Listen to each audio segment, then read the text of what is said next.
into the studio this morning. They're going up against Echo Fox, who dodged relegation on Thursday and have earned 2 chances to win their way back to the LCS. Thank you for joining us this afternoon. I'm James Patterson, and helping me break down today's promotion matches is my OG analyst desk duo, Aiden Zyrene Moon. That's true. Yep, our very first broadcast was together on the analyst desk, July 4th of season 4.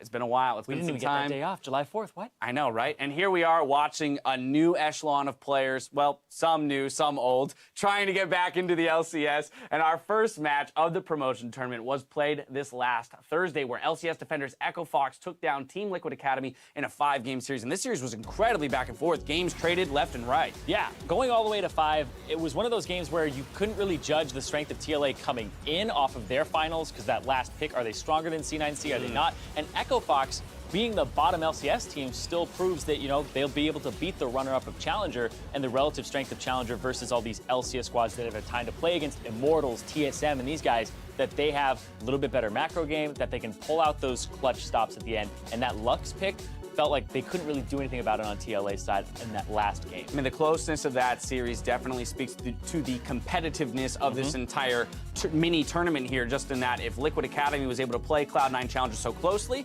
then that means Echo Fox is going to have just as hard a time up against Cloud9 Challenger. Now, of course, that does mean that Echo Fox moves into today's match against Phoenix1, while Cloud9 Challenger will battle Energy. The losers of those matches move on to play each other for their final chance to get in the NALCS, while as the winners of today's matches, they do earn their spot on the 2017 NALCS rosters. Within these two series, we've got Phoenix1 up against Echo Fox. It's important to note side selection. We have that dynamic side selection, so between each match, the sides will be decided.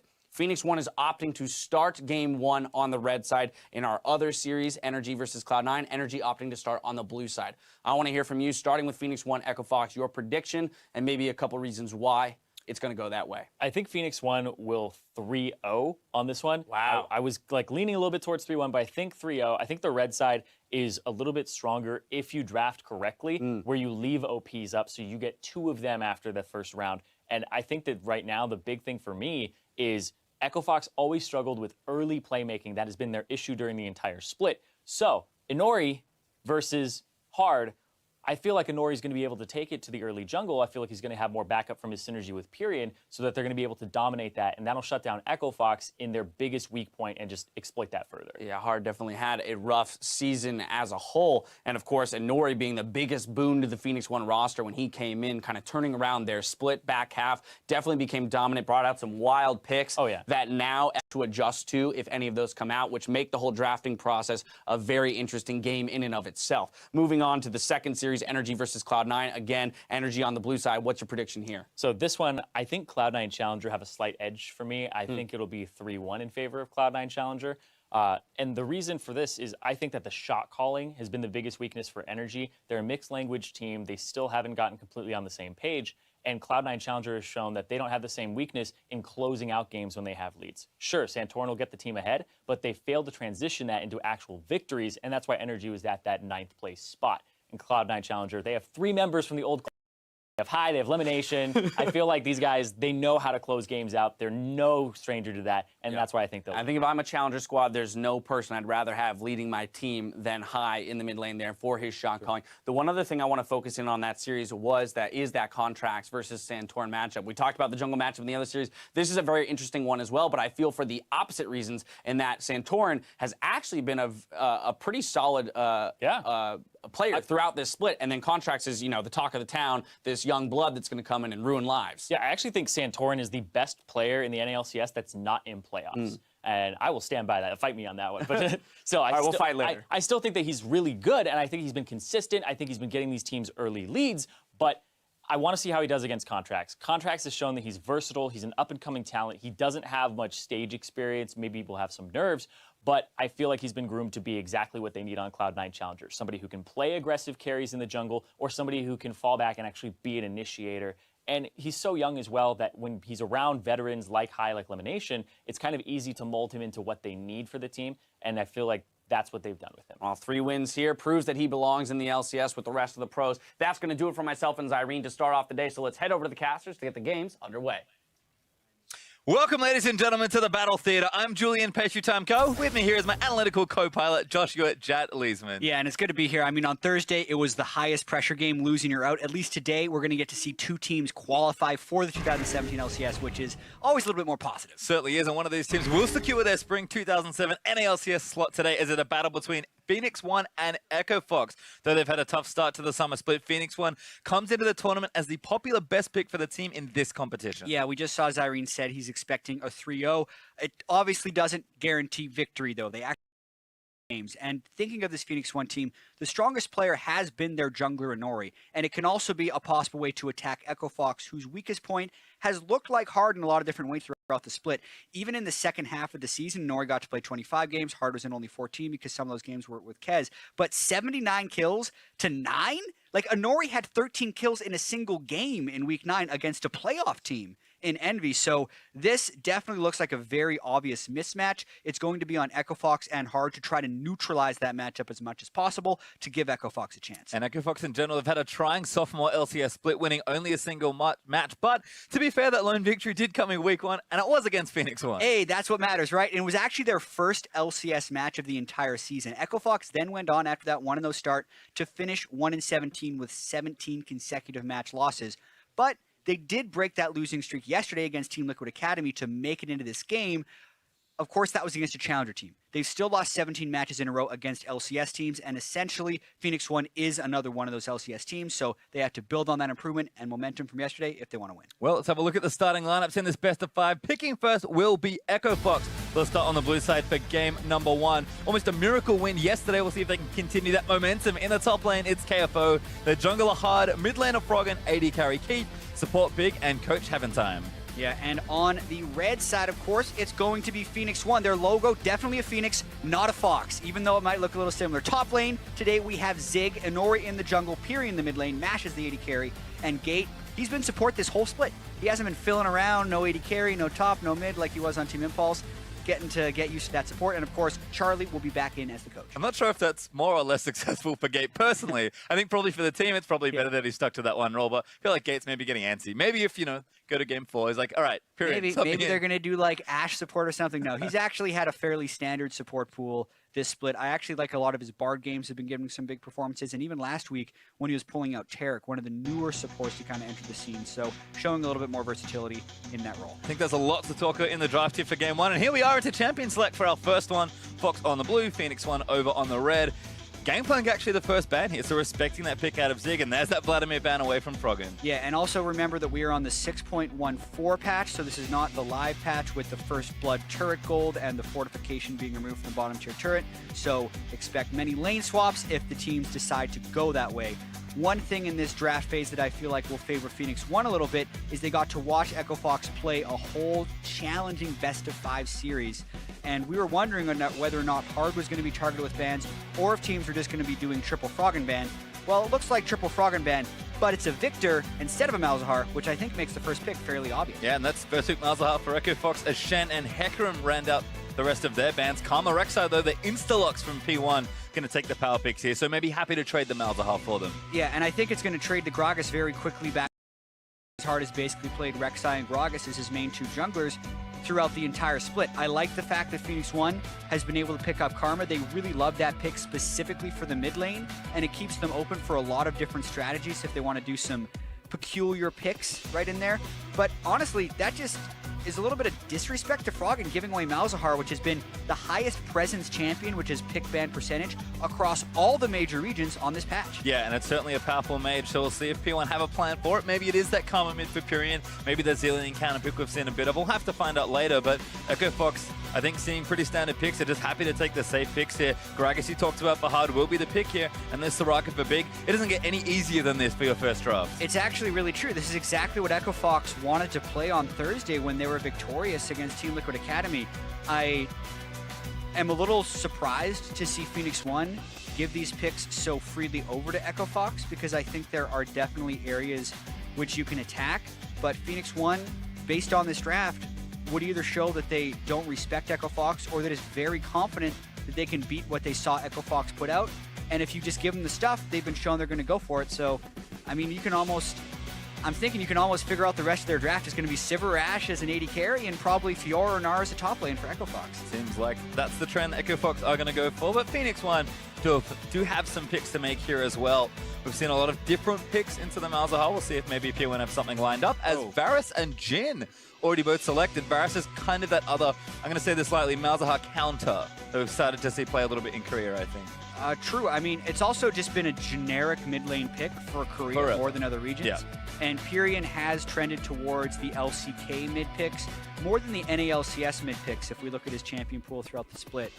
It also would probably push the Karma down to Gate, even though he's mainly played Braum and Bard and Taric this split, but he's had a couple of games on Karma, like far less than other people, because generally when Phoenix1 picks Karma, they put it mid lane.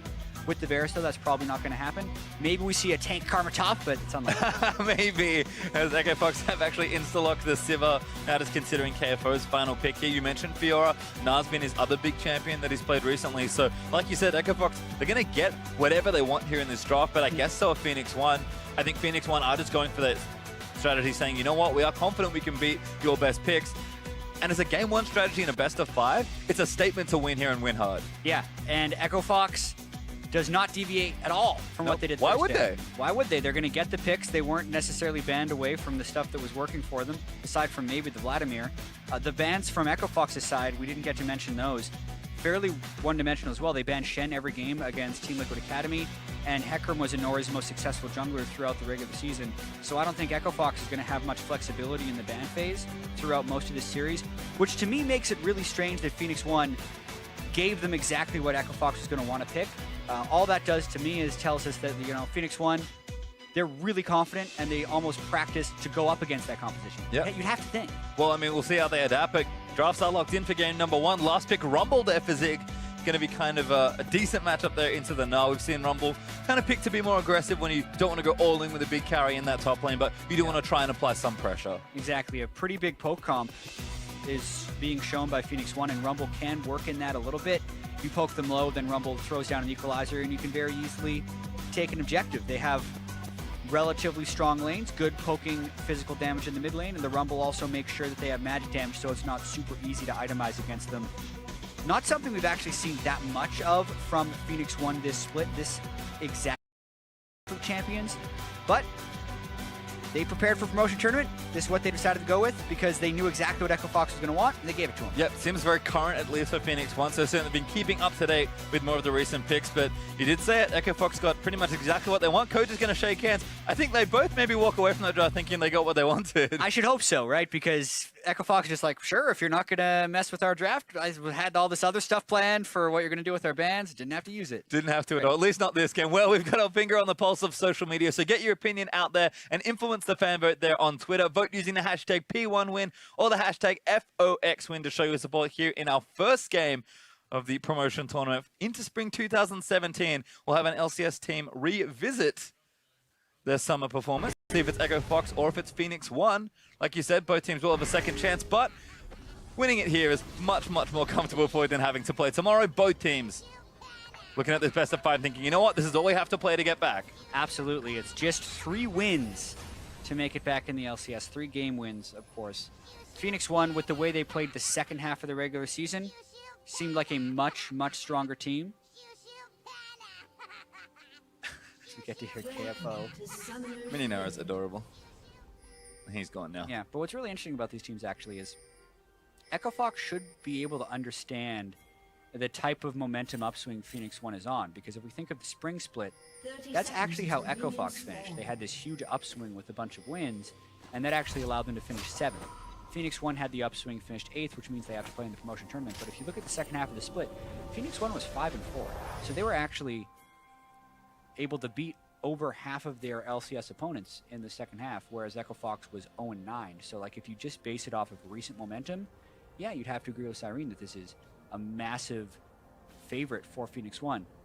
But you still have to play the games, and Echo Fox understands that better than anyone. They were the team that was supposed to come into the summer split and was supposed to be easy. So maybe they can catch Phoenix1 being a little bit overconfident. And the thing I like here is that it really just is this best of 5. Again, you do get another chance, but Echo Fox have to be thinking, well, we won yesterday, it was kind of rough, but we did manage to 3-2 TLA. If we can just take 3 games here, even if it does go to 5 games, we're back in. That's all we have to do. So both teams going to be having that similar mindset, but we do have a lane swap here to kick off game number 1. Big and Keith hanging out there in the top lane, and you can see Karma and Jin there for Gate and Mash floating around near the bottom side. So, like you said, still 6-14. Going to be seeing quite a lot of this in the series, you have to think. Yeah, you always have to wonder how long that dual lane will sit up top lane. Zig tried to hop up for a bit of experience, was unable to get any actually before being completely zoned off the wave. Great harassment there from Echo Fox's duo lane, but shouldn't be too much trouble here to just push this wave in. And already is on that side of the map as see how Pyrian and Froggen face off against each other. Level 2 always important in the mid lane. Pyrian with feels like he should be able to handle this. I'm curious to see if he gets an edge in this lane, just how strong Malzahar can be, especially when the jungler comes. Yeah, and we actually got to see Xerath lane up against a Malzahar in the last half of the regular season, last game of the regular season as well. And the reason you could consider this a bit of a counter pick is because the Varus can very easily get rid of the Malzahar passive. And that is, aside from being able to shove the lane,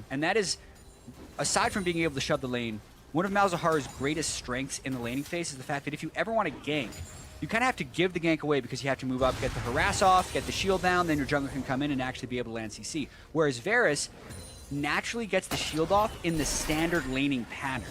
And that makes ganks less telegraphed, and it makes Malzahar play a little bit more careful, as well as obviously clearing the wave and getting the harass off. Well, you can see both teams just working on those turrets. Looks like KFO going to be the first of that early turret here. So Echo Fox a little ahead of the lane swap, but shouldn't matter too much here. KFO already busy solo, denying off some creeps and getting that solo gold.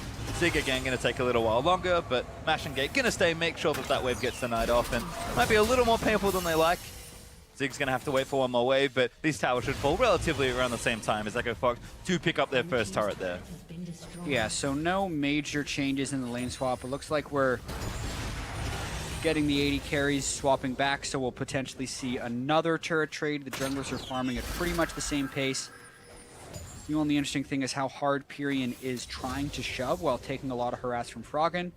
But you get to see Froggen's run pretty low on mana, while the Corruption Potions kept Pyrian in the mid lane. So while Froggen currently has the CS lead, Pyrian does have the resource lead, so it could swing back. See Fanbo very close actually in this first one. P1 a slight favorite as far as the punters are concerned, with a 54% ahead there. Gate and KFO going to have a meeting though. Mash already here, could look to stun him up. Deadly Forest doesn't quite snare, but a bit of harassing from Gate. That's going to force KFO finally out of that lane. So here comes Hard looking for Pyrian, forces a flash. Good reactions there from Varus. Yeah, and also unfortunate that Hard did burn his flash. A lot of times Gragas can get the flash out by just body slamming because you have to respect flash away. Now that Hard's flash is on cooldown for another 5 minutes, his ganks will be much less lethal. But maybe KFO will come around and give him a little help. KFO's gank. I mean, what's he going to do? Nothing right now. Pyrian already forced back. You know, doesn't have much else to do, so I guess he might as well give it a go. Not a real gank. Zig's going to come and do the same thing. Hey. It's the shortest path towards the lane swap. Towards free XP. Yeah, take a cannon. Let's do it. I think he's telling Pyrian is helping. I think he maybe just wanted to take a little bit of extra XP, as you can see the standard swap has come into effect here. Duo lanes and trios just pushing down their respective towers, and once again Echo Fox well ahead of this play. Yeah, and the question is whether or not they're going to actually convert on any of this tempo advantage, because they can go straight for Drake. Ocean Drake in laning phase, especially with a Soraka, that's really good. Ask and you shall receive, chat, because that's a really nice bit of map pressure there from Echo Fox as KFO knocks down the bottom outer turret. P1 still working on this one, but should get it in this next wave. But we asked what can they do with the space they've created. It is take this Ocean Drake here. Yeah, that's actually a non-useless tempo advantage. Like, an Ocean Drake is one of the best laning phase Drakes you can get, especially this early. Because you get the regen as long as you're out of combat with the champion, and a lot of times that can happen just falling back from a wave, and then suddenly your health and mana comes back. Especially when the lanes are this long.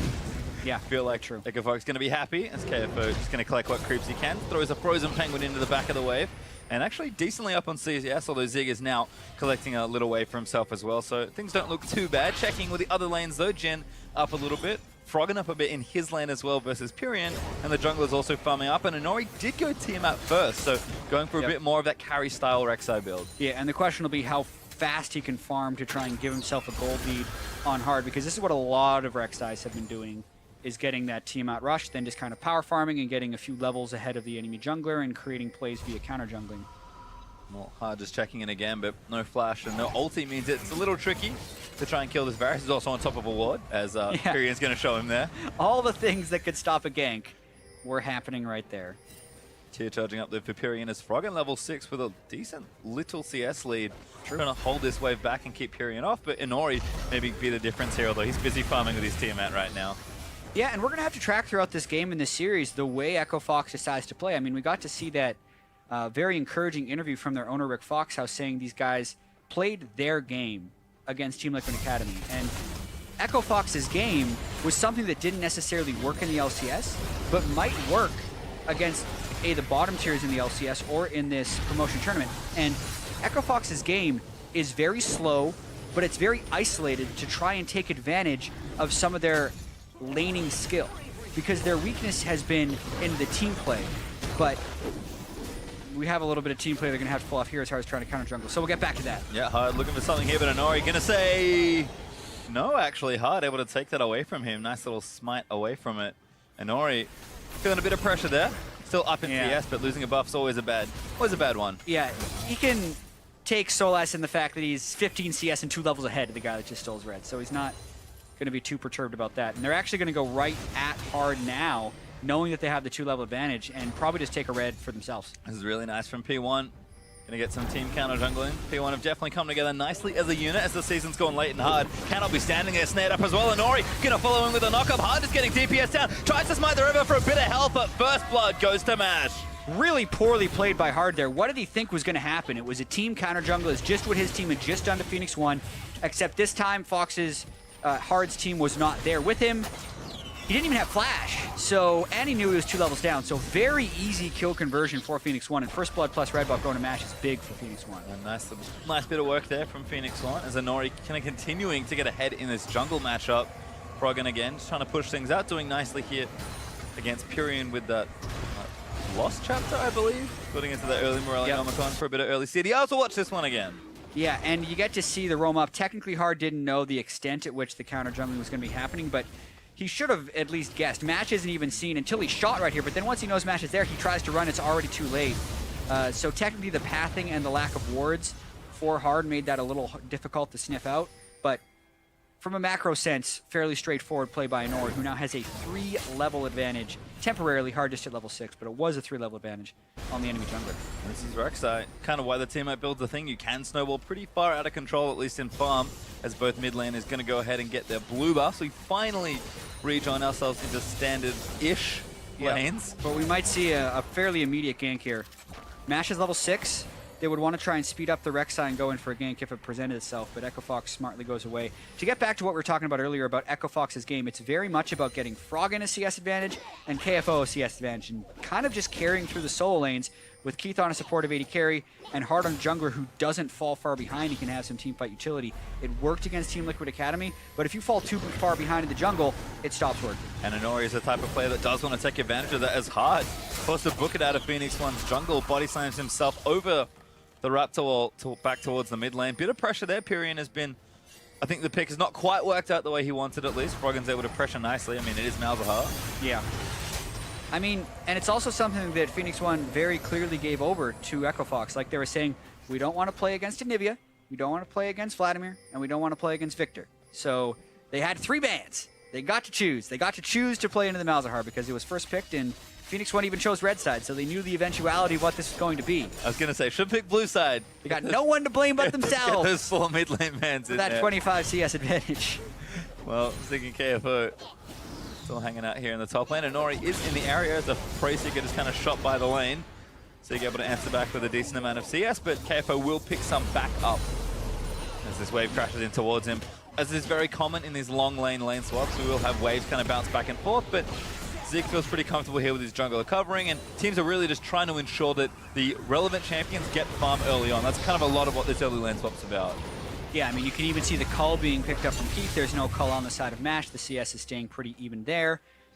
The deep warding is potentially a little bit lacking from Echo Fox's side. That's why hard was able to be invaded, but now they have very good defensive wards up for them to extend this laning phase.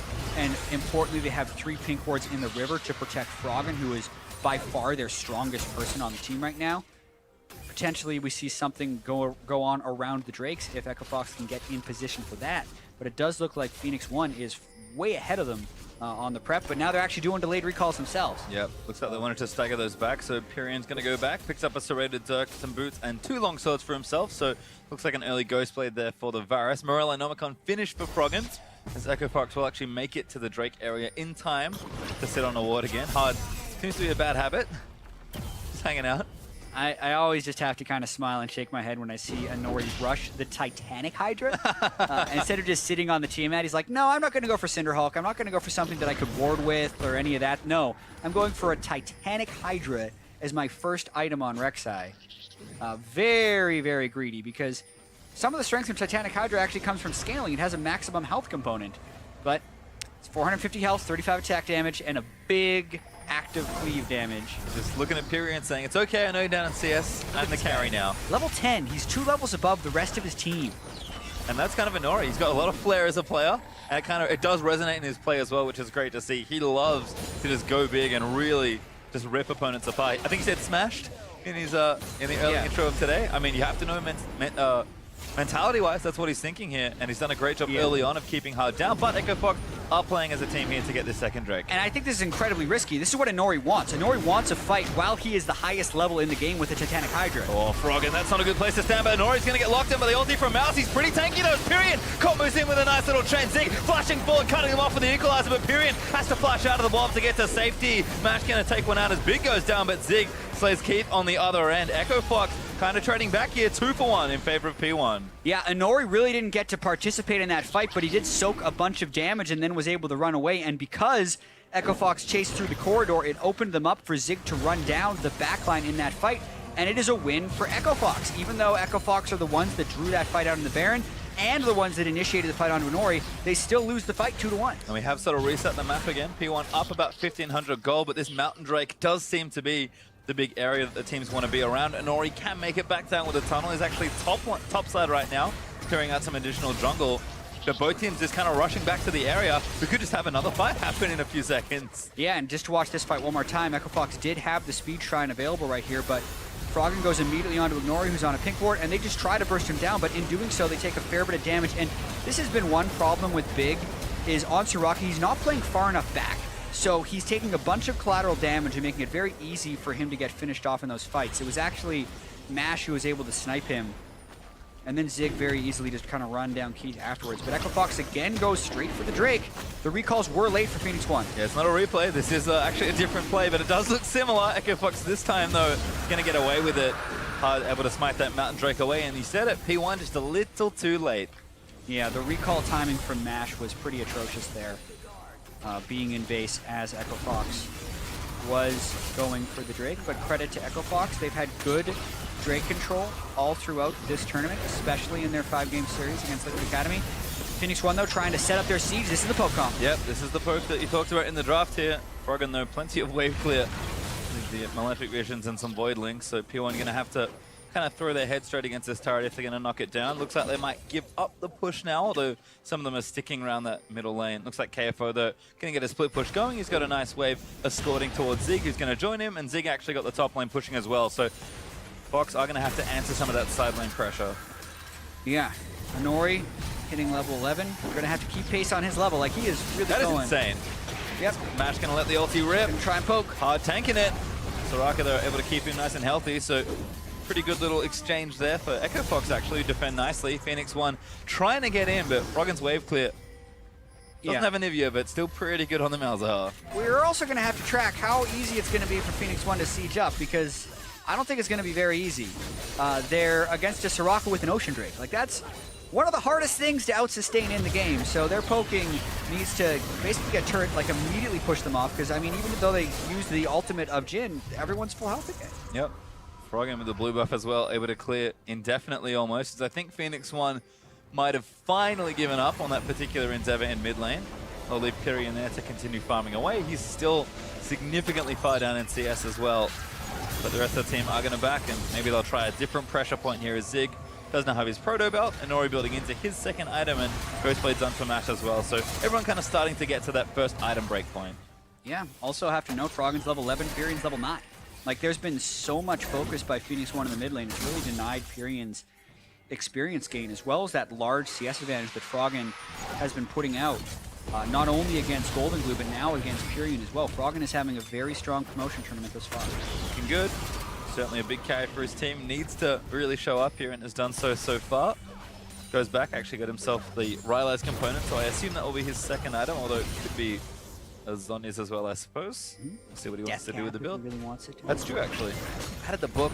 Yeah, probably the Rylai's. That's what Malzahars have been doing these days, but biggest caught. Big caught by an ulti from Pyrian, and Inori gonna knock him up, and Soraka can't heal herself. That's an easy one for Inori as they'll chase in back onto hard. Inori thinks better of it though. Just gonna tunnel away. Yeah, but right there, Big trying to get some forward wards off without the proper backup. Pretty easy for Phoenix1 to pick up that kill. That hurts. Just as they were getting lane pressure going too. Zig also in a spot of bother, but just gonna clear the wave out from under KFO. Inori and Keith having a meeting, and Inori's very strong. Oh my god, that damage. Flash forward, Inori wants it. He's gonna try and take Keith down, but Keith gonna burn the ulti and run away. Yeah, Inori did burn his flash. He actually kind of overestimated his burst a little bit, thinking he was very strong, and he surprised Keith with the damage, then he surprised himself with the damage, and then he didn't have enough damage to finish because he was so surprised or something. Either way, Inori burns his flash, doesn't get the kill, does burn some summoner spells for Keith. Does burn the heal and the ultimate out of Keith, but ultimately no kill. Well, Inori though, if that's the sort of pressure you can put out on the map, then we'll see if P1 can play around their real big jungler. Still insanely far ahead of Hard on levels, although it's only 2 right now. It was 3 for a while, and P1 going to actually use that pressure and try and take down the tier 2 in top lane here. Keith's going to clear out what he can. The rest of the team coming, and looks like they'll be there just in time. Is Big going to clear out that pink ward. Does not want to get caught out again. Yeah, and the question will be, does this game just turn into one of those games where Echo Fox continually tries to get later and later, but doesn't have the team coordination and then falls behind, 10 or 15 kills? We saw those games happen fairly frequently. What's going to happen if Echo Fox wants to prevent that is they have to make some of the proactive moves. So that means more going for the Drakes. They already have 2 of them, which is very important. They're going to need that to continue to be the case. If they can get more Ocean Drakes, it makes the poking really, really difficult for Phoenix1 and can let them safely stall out the game. Well, next Ocean Drake is up in about 1:20, so we'll see if Echo Fox continue their run of good form around the area. Keith, Essence Reaver completed, just pushing out this bottom wave here. Froggen continuing to apply pressure there in the mid. He's been constantly pushing Pyrian in, really, still keeping a very healthy 40 CS gap between him and the Varus, and a slight experience lead as well, although Pyrian has caught up in that regard. Does feel like we're kind of waiting for the game to break open a bit. Phoenix1 do still have a lead, but it's only, what, 1,000, 1,500 gold or so. Inori has not been able to quite convert into huge amounts of pressure, and now he's actually got a QSS. Yeah. He really just wants to stick on these carries. Who needs a jungle item, right? I mean, it's technically he's got some wards going. He's doing his best against Malzahar. He knows Froggen's going to be focusing him because he's pretty much the lone tank and the lone frontline, so he needs to be very, very fed in this game. But I also think we're going to end up having a relatively stalled matchup just because we have a poke composition against a Soraka Ocean Drake team. And even though Echo Fox does have Sivir and Malzahar, they're not the type of team that usually is able to pull the trigger and create initiations. Plus, they're behind in the game right now. And when they are behind, they typically like to just kind of stall out until they're not. So it's a slow game. I think it could stay slow for a lot longer. Well, we'll see if Phoenix1 maybe want to force a bit more pressure, because that has been kind of their signature in the back half of their LCS season, was just kind of going in and catching teams unaware. Echo Fox, though, played nice and control. See if they can keep that pace up, because right now they've been beaten to this Ocean Drake. Phoenix1 going to try and start it and pick up their first Drake of the game. Yeah, and this could be very dangerous for Phoenix1 if they overcommit to this one. But Inori is very strong and confident. Yeah, they're just going to get it. Yeah, got his smite, does smite it down, and Echo Fox not even close. Big! Oh no, he's going to get tagged up! Ulti goes in there from Varus, and Gate picks up a sitter. Yep, once again, Big in front of his teammates as Soraka. He needs to be able to play behind the rest of his team. Soraka will not do anything. It doesn't help at all to be right next to your teammate. You need to be behind your teammates. 3 of the 5 deaths are them able to pick them off, but that's also what Phoenix1's composition wants to do. Long-range Jhin, into Varus, get the kill. Yep, seen Soraka struggles versus long-range burst damage. Froggen actually did it in the game 5 versus TLA with the Lux pick, which was sort of ingenious, but Big certainly feeling it right now. This Pyrion just continuing to keep this wave trimmed back in mid lane. Turret's taken some hits, but able to keep it reasonably healthy. Zig was maybe in danger of getting dove here, but Froggen did not commit to fully to the roam up to the top lane. And an Ocean Drake's nice here for P1. It'll definitely counterbalance out the potential snowball of that Drake out from Echo Fox. And again, they're just looking to make a play. Big. And look who they're getting. Oh, Big, no, not again! Duke's out of the way. But it takes so much damage just by not getting locked down. That was a for sure kill if he got tagged. Yeah, nice little side steps as well as burning his flash, but it also means he is less able to go around and place forward wards. It's going to make it harder and harder for Echo Fox to push any of these CS advantages. That was a Varus Q to make the Jhin root, and then that was pretty much it. That was all of his health. Yep, and that reaction I think sells it. Yep, shouldn't have been there, he says. I mean, Soraka has to be one of like the unsafest support to ward with on your own, and Phoenix1 gonna try and just push down this mid lane. Again, getting some poke damage in, but Echo Fox are very stubborn when it comes to holding this tower. Neither team has really been able to crack open that center section, and I think especially in the lane swap, it's part of the reason we're seeing this game kind of get delayed to this mid game and still hold it nice and close between the two. Yeah, I mean, Malzahar is always going to be able to shove out the wave. If they have the Soraka there, they're not going to be able to poke down people on Echo Fox. So if Phoenix1 keeps trying to stubbornly push down this mid lane, like, it is just going to stall out the game, most likely. KFO also getting work done in that bottom lane versus Zig. Zig's been keeping up decently well, but KFO, especially in mini-Nar form, with the Hex Drinker and the Frozen Mallet all done, should be able to apply some nice little pressure. Echo Fox just continuing to, again, keep this siege away, and at least Inori's getting something out of it, I suppose. He's actually busy farming away. Can join, of course, with the ultimate when he needs to, but no real big go button here for Phoenix1. Again, you said it, they've really just got poke. They have to pick someone off with their long range or try and poke something down, and with Soraka it's been a little tricky. Echo Fox, you have to think, despite being behind, kind of happy with the way this game's going. Yeah, and contrary to a lot of the LCS games where they were stalling out without a scaling advantage, there are advantages they can accumulate in this matchup. Like, the entire gold lead that Phoenix1 has is concentrated on the north. Like, it is literally just the Rek'Sai over the Gragas, and that's the whole gold difference. The solo laners and the marksmen are all very similar in gold. In fact, Echo Fox has gold advantages in top and mid lane.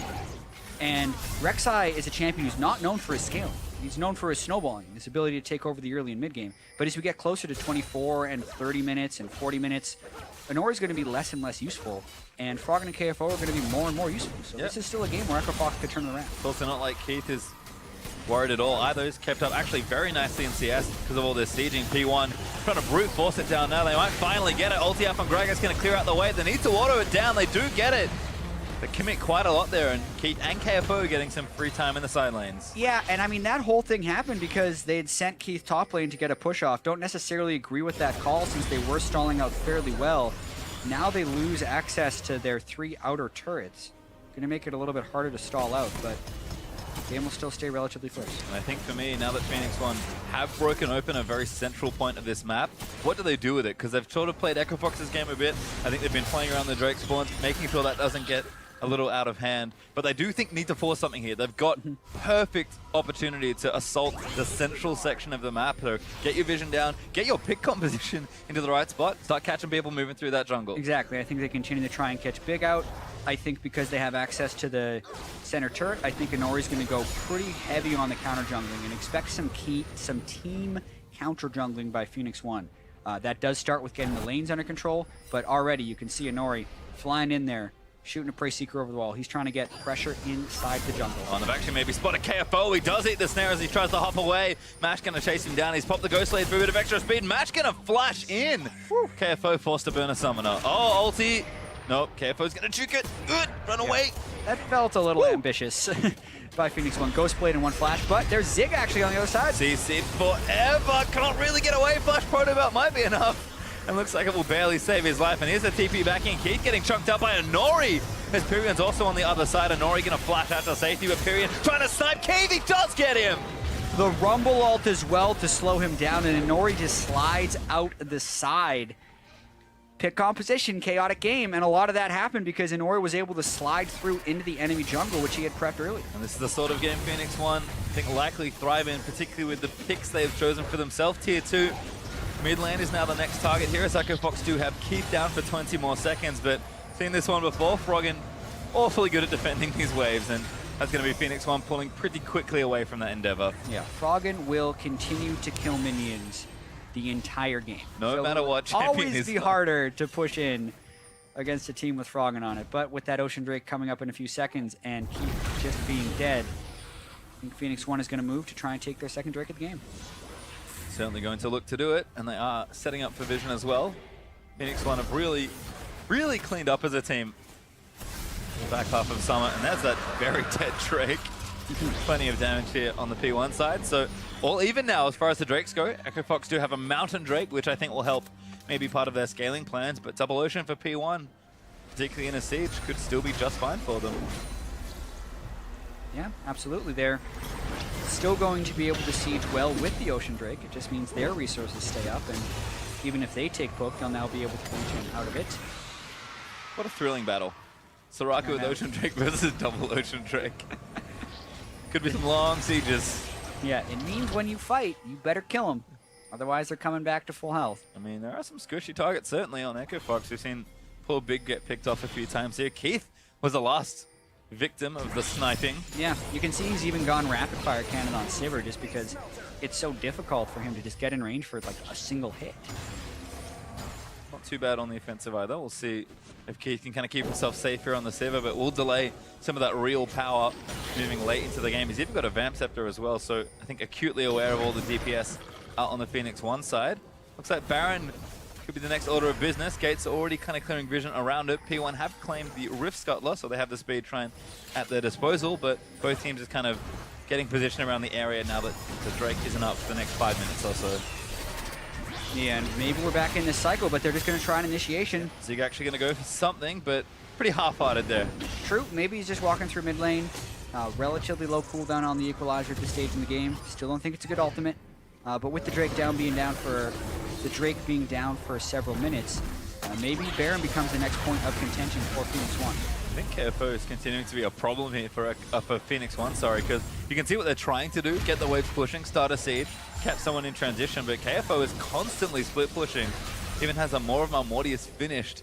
Looking like he really just wants to 1v1 Zeke for the rest of the game. It's been a KFO strategy pretty much all season long. Yeah, and very rarely has Echo Fox been able to play the push and pull properly, because in this situation, you're 29 minutes in, he's pressuring the wave, which means that Phoenix1 should be getting priority over Baron, but that's actually not the case, and he gets a turret, so well played so far by Echo Fox if they can dodge this. Could be bad news. Pyrion looking for an ulti, finds Hard, actually is going to take a decent amount of damage, but relatively tanky on the Gragas, not enough to take him down. Yeah, and there's an ultimate down from, 2 ultimates down actually for Phoenix1. Big should be able to sustain up Hard, just depends how long he can deal with the Ocean Drake. Now it becomes a play for Baron. This could have been done earlier by Phoenix1 in a sense, because KFO has been down as teleport actually this whole split push time. So it's a very risky play they've made, but they're getting away with it. Seems like Phoenix1 maybe don't have all the info, because that does seem awfully risky. Oh yeah. Getting away with it so far though, and Echo Fox are actually going to get a mid lane turret here. Phoenix1 starting to show a bit of that shakiness again. Fall into the pressure, and the game's getting later and later. Inori will be less and less relevant with his massive gold lead, even though he's the richest person on the map right now with 10,800 gold.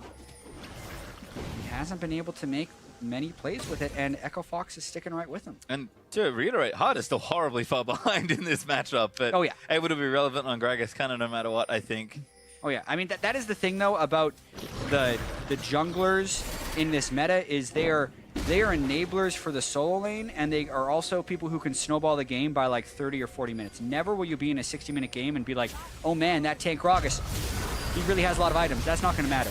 This is bad though. Not sure what Froggen's doing here. Yeah, he's popped the ghost already. He's going to try and make a break for it. Does slow him down, and Ori's going to flash knock him up, and now Gate's going to flash him for the roof. Froggen can't really go anywhere, and that's going to be a kill for Mash. That could be a huge problem. Not really sure what Froggen was doing up there. We were just talking about how well they were stalling the game out. Let the games begin. Phoenix1 trying to push bottom side. Echo Fox actually trying to push mid. Well, Zig actually burns an ultimate, clears out one wave, but 4v1 right now for poor little Zig. Could have a race on our hands, but Echo Fox going to pull out after that one tower being taken. Have to kind of get back quickly though, because P1 are still going. And that's the thing, Zig is here to disrupt the recalls, so they might get the inhibitor off of this one. Got teleport as well if he needs to join, and this inhib is going to fall in top lane. One little mistake there cost Echo Fox quite a lot. They did get one turret, but losing an inhib is not the trade they wanted. Yeah, and the question is, how much more will they lose? With the inhibitor down, KFO running to the bottom side, and control of the Baron area actually just completely lost. So now it can be heavily pressured by Phoenix1. Almost instant pings onto the area as well. Good vision from Echo Fox is actually there, so it's not free to just rush in and take it, but they will, or they should be able to move around, clear that vision out. Although it looks like they are going to go back now and spend some of their money. No threat just yet, but Echo Fox do have to tread very carefully. One of the downsides to the way they like to play is that mistakes cost you a lot more than you would if you were being a bit more proactive. Very true, especially the later you get into the game, the mistakes cost you more. And eventually you have to do something to win the game, which has been a pretty big problem for them throughout the split. But even with all that, even with the inhibitor down, they still have good wave clear champions. They still have CS advantages in all 3 lanes. This game is at least within touching distance here for Echo Fox. Still winnable. Phoenix1 not too far ahead, although 3,000 gold isn't too bad here at 32 minutes. Baron, though, is going to be the big prize here for both teams as KFO for the GA once again going for this early Guardian Angel on the Narth. Well, at least he didn't build it right after. True. At least he did a Frozen Mallet first and then the GA, so it's a little bit more acceptable. Got a Warden's Mail as well, so I guess he's feeling pretty happy with himself. Zig firing shots away onto Old Hard. He's transitioning to teamfight. He's no longer needing the magic resist against the Rumble, and when he's got a GA as well as a Warden's Mail, that means he actually kind of wants to teamfight. So this next Drake is something Echo Fox is looking to contest. Yep, Mountain Drake up right now. So teams are in the area to contest for it. Phoenix1 gonna make sure they stay together. Looks like a handover of the blue buff to Pyrian is in order here. They do kind of have to poke them off the objective. Echo Fox could look to be proactive here. Yeah, Echo Fox is also on a timer though, because those are super minions over on the other side of the map. Yep. That will crash. Oh, P1 gonna wait, but Froggen just gonna eat some ultimates here. Damage is good. Oh, ulti out from Zig as well. Last bullet misses though. And Big should be able to top him off. Yeah, now they actually have to run all the way back. Oh, Froggen! Start by Inori, gets a 3-man knockup. Gonna look to chase, but Froggen flashes out. Exhausted down onto Inori, but Keith is eating damage now as Hard barely slams away and keeps his team safe. Almost disaster there for Fox. Meanwhile, KFO still pushing the other side. This is getting pretty dicey though. Phoenix1 have a lot of people that can all hit Baron. Echo Fox have very few people that can contest. Yeah, I don't think they can actually, so it's kind of a race here as KFO's gonna look to try and take something off of this. Zig can teleport back in if he needs to, but he can't do it now. It's way too late. They'll take the Baron, they'll recall, but KFO will at least get a turret. Yeah, now you have Froggen trying to clear the minion wave. You have a desperation take of the Drake by Echo Fox. If they can make it over there, they might be able to. Baron Empowered Recall plus Home Guard Boots. They get there pretty fast. Hard and Keith, you guys better hurry. This is a little too much, I think. Keith gonna have to face check a very, very large jungler. Hard staying in the area. I'm not sure why he's on the yet. There we go, hops out of the way. Realized that that's not a good idea. And then Nexus turret, I believe, fell as well. As Echo Fox could not combat the super minions fast enough. P1 gonna take a Mountain Drake for themselves, and this looks tricky to navigate these next few minutes. Yeah, the power plays have started happening for Phoenix1. They have the Baron buff. They also have an inhibitor down for the next several minutes. So that means take the Baron empowered minions as far away from the open inhibitor as possible. That allows the super minions to crash into Echo Fox's base while you're pushing the other side of 5 people, and that's how Phoenix1 is going to look to make a play. Well, P1 now pushing down this bottom lane, so we'll see if they can break yet another inhibitor and its turret. This tier 2 is not long for this world. Echo Fox intelligently not looking to defend this one. Looking to see all the damage that the double 80 carries do here into the turrets. Oh yeah, and now they have one Mountain Drake as well to make this faster. Maybe KFO could teleport him, but he's already Meganar, so that'll run out by the time the fight happens. Froggen again gonna lose his passive. Keith, Mash Show just trying to get some bullets, and Keith gonna get caught out! Last bullet doesn't thread it in. I think he ran out, but that turret's gonna go down for it. P1 just break the bottom wide open. KFO's actually still pushing out a lane. Yeah, just not great cohesion by Echo Fox. Never willing to try a team fight, even though the gold is close, and I think the team fighting compositions would be close as well, but that's now 2 inhibitors for Phoenix1. And it's funny to see the tier 2 still up in mid lane, but Phoenix1 are just going to pinch Echo Fox in 2 different lanes as the super minions going to provide a constant stream of pressure. Top lane inhib should respawn in a few minutes, but P1 just have all the time in the world, it feels like. And that gold lead is still not that big, but Echo Fox not willing to fight unless they feel like they've got a surefire win. Unfortunately, in League of Legends, sure things come very rarely. That is very true. Although, with 2 waves of super minions crashing in, Phoenix1 is going to keep the pressure up. Yeah, I mean, they can just melt these turrets at this point. Still plenty of Baron left to play with. Ulti out from Hard's going to try something. There's a teleport.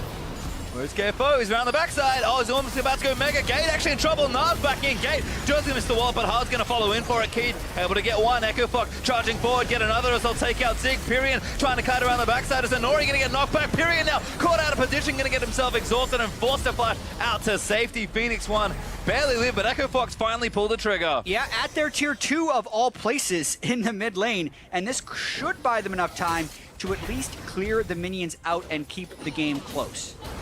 Topman Hip has respawn. They're going to have to try and save it. Should be here in time, though. You can see that lone Nexus turret. One of the few structures left defending Echo Fox's game 1 here. Yeah, and in not the cleanest fight from Echo Fox. Hard body slams in the back as the teleport is coming in. It means Zig is taking a bunch of damage from Keith. Froggen and Big are actually staying fairly far back, but then like KFO gets a lot of smacks in the gate before anyone's able to help. That's because the 2 marksmen of Phoenix1 were falling back around the left side. That allows KFO to kind of hop around on Zig. Froggen's able to ult the Nori, heal QSS, they continue to CC. Pyrian had then gone back around the other side to try and win the fight. So basically Echo Fox was able to split up Phoenix1 in that fight, which is pretty huge, and that's not exactly what Phoenix1 wanted or what Zig wanted as they're looking to kind of make that their final push, because this definitely prolongs the game. Which is not what they want, certainly. Gonna lose Baron on some key members here. Only active on 1, I believe, is Pyrian still holding the buff for himself. Not for too much longer, though, as it should drop off relatively soon, but maybe just enough to take out this mid-tier 2. So only inhibitor turrets and Nexus turrets left for Fox, and not too many of them either. Yeah, 9 of their 11 turrets down, and Nori trying to solo the inhibitor. Almost. Yeah. Made a good show of it. He does have 15,000 gold on Rek'Sai right now, so he's feeling pretty confident. He's the split pusher now. I think he's the everything now in this particular game. Talk about playing around Nori, taking it to an extreme here as again the poke's gonna just fall in. Good little shield there from the Locket, gonna keep Echo Fox healthy-ish. Hard looking for Pyrian, doesn't quite combo the Carskin though. P1 is happy to reset and keep poking.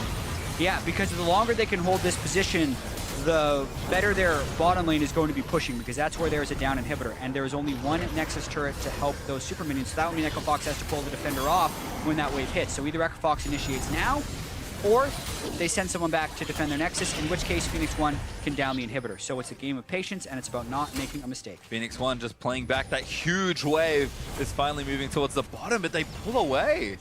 That's a mistake right here, because they actually had 2 super minions, which was going to require a defender, which would have given Phoenix1 the window to take down that inhibitor. But they play it really safe, which when you play too safe, you actually do yourself a disservice, and it becomes a risky play. Because the risky play is that all inhibitors get up for Echo Fox, and you fight around something like the Elder Drake at 40 minutes, because a lost team fight there loses the game. If Phoenix1 messed up that inhibitor take, they probably still get the inhibitor, and maybe they lose 1 person. Now they're in risk of losing the game. And look at that, Elder Dragon up in 55 seconds. That could be the situation where Echo Fox might find a window back into this game. Again, not too far behind here. Yeah, and to make matters worse, the Elder Drake objective that is going to be coming up first is in the lane where Echo Fox is naturally going to want to be to push out the minions. So it actually is very convenient for Echo Fox to make this play happen. Death cap completed onto Froggen, 70% crit onto Keith. It is a winnable fight for Echo Fox. P1 need these wards down. They've got 30 seconds to clear out the vision and see if they can't catch any stragglers. Wards going down. Hard actually unwarded there in that particular brush, which is quite rare. Didn't sweep it out either, so having some faith. P1 again going to try and get some of these waves going. Top lane's pushing back for Echo Fox, I believe. Bottom lane still in their favor though. Phoenix1. Again, you kind of set themselves up to fail in a weird way, but they do really want this Elder Dragon. Yeah, they have some pretty good vision control, however, so it's going to be very hard for Echo Fox to get in. Also, I'm surprised Echo Fox is trying to push out mid rather than bottom, because that super minion wave is going to crash, and that's going to pull Echo Fox back to base. So Phoenix1 actually in a pretty good position right now. Elder Dragon up, but Phoenix1 no, they can't just go ahead and start it. At least when not when Echo Fox are just standing right there, and hits it back up. But definitely in danger again, as Echo Fox kind of have to make a play. This is these big decision points. I think Echo Fox should send KFO back to base. He can clear out the super minions and he can threaten with teleport. But that is not what they're doing quite yet. Phoenix1 pinged him as well. They saw KFO, so they know he's heading back to try and deal with that big wave. they kind of have time now. They've opened up space for themselves. The Super Minions are going to have some pressure here. Phoenix1, did they just go straight for the Elder Dragon? It looks like they do. Yeah, it doesn't die super quickly. It's a 15,000 health objective, but it's now at half health, and EchoFox just now moving in. Oh, KFO is actually going to start the TP. He has to go in now. Hard, going to try and steal it, but he doesn't get it. And P1, now Elder Dragon and Power going to look to fight, but KFO flashes forward into Mega Knight form as Matt just going to try and snipe some people down. These bullets should do so much damage, but KFO going to take most of them. That last crit, though, did tag Keith, and he barely lived. And Inori doesn't care. He's actually trying to push the inhibitors. The true damage burn is massive on EchoFox, so Phoenix1 is going to continue the delay, whereas Inori might look to end the game. Going to do something here. Phoenix1 chasing EchoFox as far back as they can, but Inori burns actually just waddles down there, doesn't even use the ulti, and looks to try and open up the Nexus. EchoFox are here, though. Now they have to be careful. Yeah, so no steal. Very risky play there by Phoenix1, but because they're able to secure it, not even a smite that got the last hit was actually Mash. It puts them in a very good position. Got the bottom in hit back as well, so do have additional pressure coming back in. Looks like Phoenix1 don't go for it all, though. They'll play, again, a little safer and actually do have to deal with that top wave as looks like they'll just back off, clear that out, and maybe just reset for Baron at this point. It is back alive. You can see the ping's already there for P1, knowing that that's their next objective. Absolutely. The Elder Drake is only a 2-minute buff, so they get a bit of a push there. The game doesn't necessarily end for EchoFox, but it puts Phoenix1 in a better position to be able to win the game. And I do feel like this game is a lot closer than maybe Phoenix1 wanted it to be. Yeah. Given the position that they navigated to. EchoFox, though, kind of getting closer to a clean fight here and maybe just turning this game back around again. The goal leader's not really gotten over, I don't think it's gotten over 5K all game long. EchoFox have kept it surprisingly close. It's just that P1 are a little bit better at dictating to them in these key moments, but it only takes one to turn something around here. Phoenix1 going to have to tread still carefully. Exactly. A late game Sivir, a late game Malzahar, those things are pretty devastating in team fights. And Jhin can be pretty strong as well, but it's just not the same as 70% crits going through your entire backline. The inhibitor being down is now synced pretty well for Phoenix1 though, so I think this Baron should be pretty easy for them to take. Although EchoFox... KFO doesn't have his teleport, so I don't know how I feel about this one. EchoFox poking their way in, but Phoenix1 get the Baron. EchoFox wisely disengages hard, maybe caught. Deadly Flourish gonna land. Just snares him on the back end as he buffers a body slam away. P1 though, not done. They're gonna shove down mid lane. Yeah, so basically EchoFox needs to buy themselves enough time with those super minions in the bottom side that they would be able to get a fight off in the mid lane. They have no teleport up for KFO, so it's really hard for them to flank. When that teleport is up, maybe they get a fight. For now, though, it's going to be really difficult for them to hold this turret. Yep, they've got a nice little laning pink ward as well, so just constant poke coming in. Keith should not be standing there, needs the tank. Froggen actually taking shots as well. Big! He's a huge bullet, but Heartless in! Looking for something here, and Nori sort of cut off from the rest of his team. Good equalizer from Zig, though. Gonna cut EchoFox in half. Means they can't really advance through that while it's up, and Perian still throwing poke in.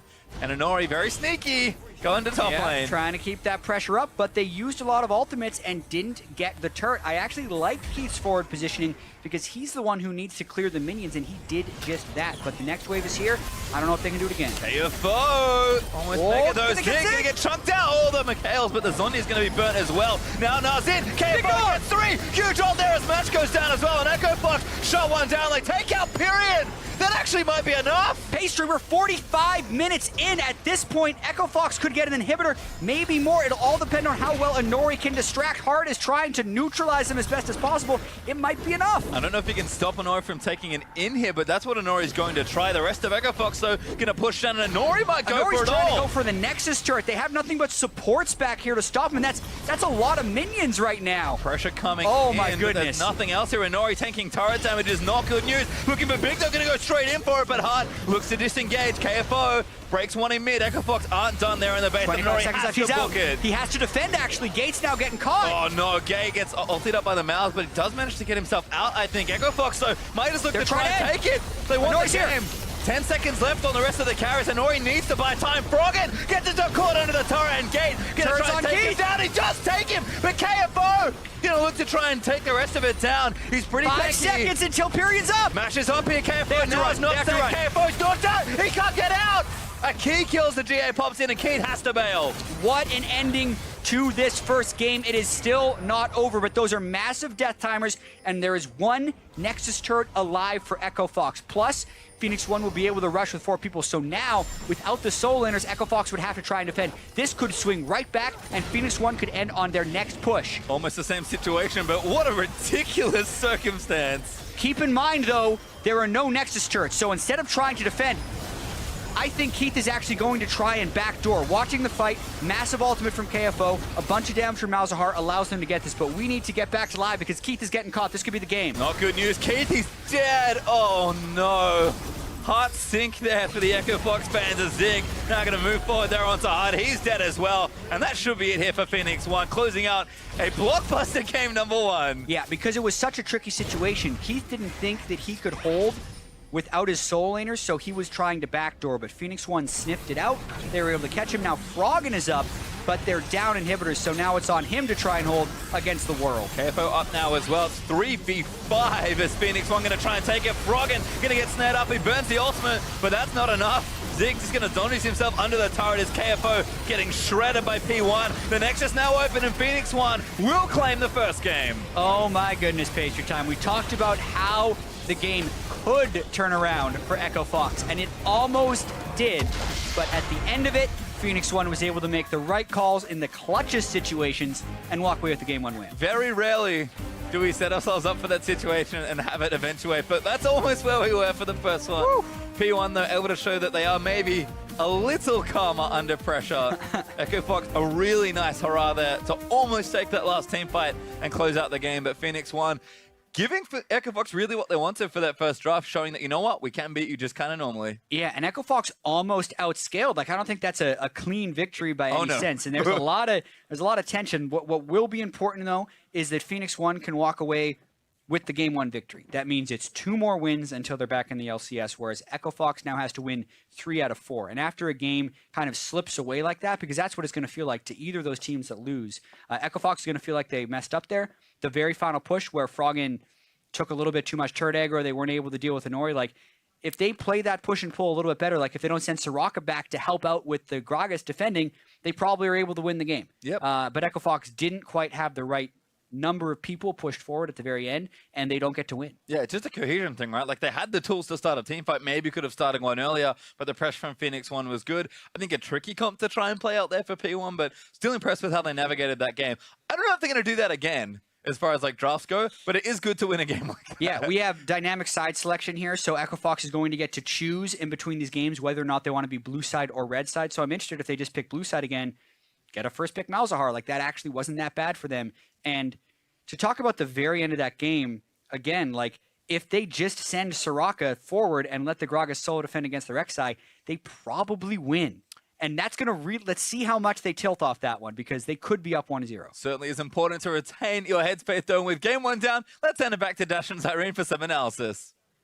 Thank you very much, gentlemen. Game 1, very exciting in this series. Almost losing control of that game by Phoenix1, but able to close it out in terrifying fashion. Yeah, there at the end. I screamed. It was like the little Mikhail's Zonia is just, oh no, we've all been there though. So. Oh, the Mikhail's and the Zonias. We'll take a look at that fight in a bit. Before we get there, though, I want to hit on the point that Jat was just making. In terms of draft within this series, the Malzahar having performed well on the blue side as a first pick for Fox, since they get to opt into their own side choice this time around. Do we think that that's something that they'll lunge for if they are to choose blue side again? I actually think that they might select red here so that they can get counterpick for Froggen. It worked so well for them the other day, and I feel like that's how they really took the series, is with some surprise picks like the Lux. And because, like, Pyrion, he has a very awkward champion pool where you're just like, this guy played Varus, he's got player of the game on it a couple times. Right. It's like great performances from him. It's definitely one of his better champions because it gives him a go button as well to follow up on what Inori wants to do. Right, okay, so then let's talk about that Varus pick, and in particular the lane matchup that we saw this time around. An early gank coming in from Gragas blows the flash out of a Varus who can no longer take cleanse, or, I mean, he could, but can't take cleanse to get out of Malzahar's suppression. This should be a lane that is visited 12 times in the first 12 minutes. Yeah, and hard, like, body slam flash, like, tries to get the kill early, gets the flash. That's still a successful gank. Revisit that lane. And I kind of feel like a broken record because I've cast a few of their games and had the same critique of Hard is Right. he's not a mean League of Legends player. So he's not going to revisit that lane. He's not going to try to tilt somebody off the face of the earth. And he's going to be too nice to his team and try to help everybody. Right. I just feel like you need to smash that lane over and over again. And that helps Froggen help your team so that he can spread his lead to other places. And he doesn't do that. Instead, he doesn't have his flash. He gets invaded on early on, and he ends up being first blood because he's just not a very active jungler, and then you see the proactivity from the other teams really biting. That's what I was going to say. This game, again, it just took me back to every Echo Fox game throughout the LCS split where we're sitting there going, just do something. Just try and make something happen in the first 45 minutes of the game. I just want to see action. Of course, that doesn't happen. They do play that more defensive game. They still almost win in spite of it. Now I want to push us into the game itself and take a look at some plays here. 13 minutes in, a 2-for-1 trade here for Phoenix1 near the Dragon. This is kind of the first real action that we saw in the game that involved more than one or two members of each team. Yeah, this was just a beautiful ultimate from Purian as well, and he's playing this correctly. This is a poke-pick composition, and he's in that backline, and he's getting picked off here. It's just like, oh, God. What's happening to us? But he still ends up getting 2 kills in return for 1 and barely getting out. So I think that that's just a big team fight victory very early on, stops the Drake. And it's interesting because this isn't supposed to be a team fight composition. It's poke pick. Yeah. You have your physical damage is a Varus and a Jhin. It doesn't get more poke than that, and they have great CC, and instead they go for the full-on team fight versus a Gnar and a Sivir, and they still come out on top early, and it gives them that lead, which then puts Echo Fox in a position where they're like, we should farm. They win in farm. They do. They want to cross all 3 lanes in farm through like that 40-minute mark. Yeah, they're up like 50 CS in some of their lanes, but they're still just not converting that. They're not allowing the game to stay even or even ahead in their favor before they get to that point, because Echo Fox are showing that they're good laners. It's just together they're just not doing it and accomplishing much. Yeah, absolutely. We're not seeing them come together in those fights. As you mentioned, even with the scoreline of 7 kills to 1, Echo Fox was definitely keeping that goal lead close. Or gold deficit rather close for the majority of the game just by virtue of their farming prowess. But if you can farm to hell, but eventually you're going to hit 6 items, right? And everyone's 6 items, if you can't now coordinate and fight well as a team, that's where you're going to lose. Yeah. And so, you know, of course, this game specifically did kind of devolve into a little bit of craziness and split second decision making. And now's where I want to jump into this extended final fight here, where Fox mounts a base defense, goes for the end, and Phoenix1 strikes back. Stakes are incredibly high here, and Zig lacked communication with his team. Gate didn't know that he had his back, and this actually puts 3 members in a bad position for KFO to finally engage. The Sivir and Gnar have been trying to engage on a Jhin and this just disengage comp with poke the entire time, and they finally get the fight they want. They finally get the fight they need, and they catch Zig. They get 3 kills. There's only 2 members up, and there's only a support defending the base. Right. And Nori gets to back there. If that Void Rush doesn't go off, he doesn't get a back off. He doesn't get to that Nexus in time. He doesn't get to back, and he doesn't defend the turrets. So it's both on Hard and on Big that they didn't stop the Void Rush. They were not putting aggro onto him, and now Inori gets to walk up and push Keith off of the objectives. Yep. That's a simple piece of League of Legends that at this point that every pro should know. It only takes damage to stop a Rek'Sai ult. You don't have to CC them. So even a point of damage would have stopped her in her tracks. She no longer gets to back. You probably finish the game out there. That doesn't happen. Like a banana was thrown at him, but still not enough. And they stopped for the blue buff here, which is crazy because I feel like he wants to backdoor, and Keith doesn't have his ultimate back up yet. And he's just like, oh, well, this sucks. Here comes everybody else. Ultimate comes down from Zig, making up for what happened earlier, and getting those final kills, securing them, and slowing them enough so that the entire team of P1 can collapse.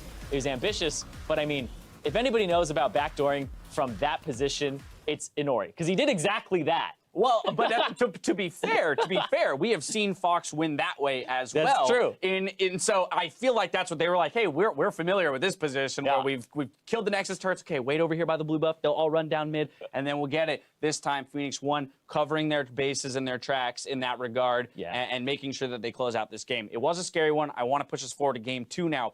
Fox just got word is choosing to stay on blue. Okay. So as where we would have thought maybe it'd be advantageous to jump to red side and get that counter pick, they're looking at maybe running it back from the blue side. Yeah, I'm personally just a little bit more in favor of red side. I mean, red side won both our games so far, right? Like, I'm not disagreeing with you. No. I'm not disagreeing with you. But I'm just like, Jat was suggested blue, I suggested red. Yep. It's just my personal bias towards the side, because I really think that counter pick trumps priority pick if you ban correctly, and that you get 2 OPs. You Team Mystic Trader.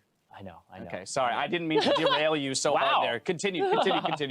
Still, anyway, they're going to go onto the blue side, and they're just trying to get a priority pick for Froggen here. They're hoping that the Vladimir's left up. They're hoping that the Malzahar works out for them again. And if they think that Pyrion's going to pick Varus again, maybe they set up their composition better for Engage, but it doesn't get too much better than a Sivir and a Gnar. Yeah. Like, maybe you can throw a Vi in there. Like, ooh, I would love to see that. And Kobe, who's not here today, would love to see a Vi. Looking at you, Kobe. All right, well, Phoenix1 close out game 1 in scrappy fashion here, but we're moving on to game 2 of this series. Don't go anywhere. We'll be right back.